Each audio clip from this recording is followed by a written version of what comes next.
What's going on, guys? So welcome to the T.A.R.O video for the Ghostbusters / Transformers ECTOTRON. Now, I hope you have actually gone to watch the actual review, which will be linked up in the eyeball thingy, and then at the end screen, hopefully, if I remember to add the end screen. He's not a difficult Transformer, technically speaking, but he can be a pain in the butt. So, let's get after him. First and foremost, you gotta take his weapons off, so remove the Neutrona wand, which is actually a very nice mold. I didn't really go over it in the review, but it does look nice. I just wish they had painted some details, because there's lights and whatnot, and different things. And of course you have the big blue hose, which is one of the most annoying things in history. And you have the entire backpack. So we want to unplug this, to flip this out. Which way do we go with this? Okay, so we take this guy, come around here. You've got a tab there, and you want to tab it in to this right there as best you can, and then you want to pull this down and around, and there's no other real way to do it. And then you flip this down and hold on, plug that in, and then do this, then close this. That's what that is. Come on. There it goes. The whole thing flips. There we go. And that is supposed to stay there. But as you can tell, it don't want to. This is supposed to plug into that slot right there with all the blue paint on it. But the biggest problem, the absolute biggest problem that this entire figure has is its inability to follow its own rules. So that doesn't want to stay there, but I guess it'll be okay down the line. Leave the gold thingy unplugged. Go ahead and flip. Oh, maybe it won't stay there because of that, and I'm just an idiot. Very often that is the case. You guys have been around long enough. You should know this. Now, if you're never going to transform him back to robot mode, then by all means glue this part in place. I literally won't blame you, because that just won't stay. But either way, that will go like that. In theory, it's supposed to stay right in there. It just doesn't want to. Yes, I'm spending a lot of time on this because it's annoying the balls off me. So let's just leave that for now. You'll need the Neutrona wand again, but don't plug it in just yet. So come down here to the leggies. Whoa, that exposure is nuts. I almost might have to darken it a little. Either way, so grab this part, slap it down there, slap that down there, so that becomes the back end. You can tuck the toesies up. They don't really go anywhere. I don't even understand. Pull this part out, and then you want to break off that little bit there.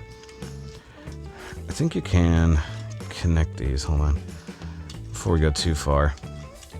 So the funny thing is that you can actually remove the legs from each other before you get too far. So all of this, you got two tabs that are here. Those will go inside there. Grab this, move this out of the way, and then collapse the legs, all combiner warsy, down, in, connect that. Connect that, then tuck this up. I know you got like a more squat version. Go ahead and open the chest, which is super easy. Flip the head in and around, close the chest. Flip the hands in, straighten out the arms. Now you need to take the front end, flip it this way. Take this little panel here and you want to lift up on it. Best you can. I guess technically you push the wheel, push the whole wheel assembly like right in there. So all that pushes up. Rotate up, rotate up. Big tab thing goes somewhere. I don't even know. Hold on. Which way does the arm actually go in? I do think the arm goes in this way. Maybe I'm crazy. Maybe it's Maybelline. I believe that's right, because you need the elbow action. Like so. Oh, yeah, because they're going to tab together. That's right. That's right. I forgot.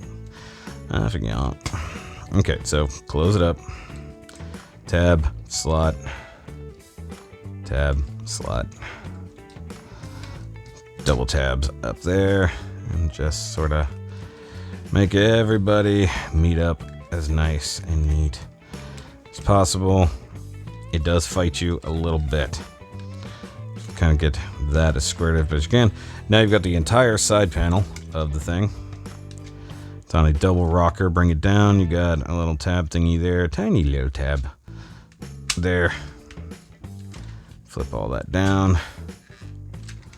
Flip all of this down. Tab together. Now we've still got this stupid thing hanging out here. You're not getting rid of it just yet. Okay, so now we need the rooftop thingy. And what's strange about this, so you've got a couple holes here that should line up to those things there, but I'm not going to promise that they do or they don't.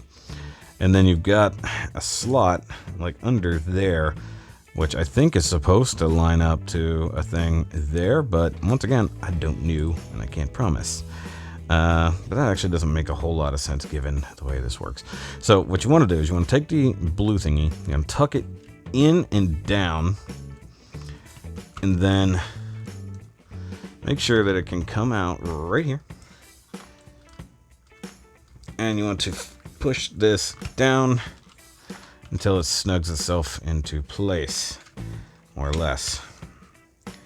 And then you've got a slot there and a slot there. I guess I can bring the camera down.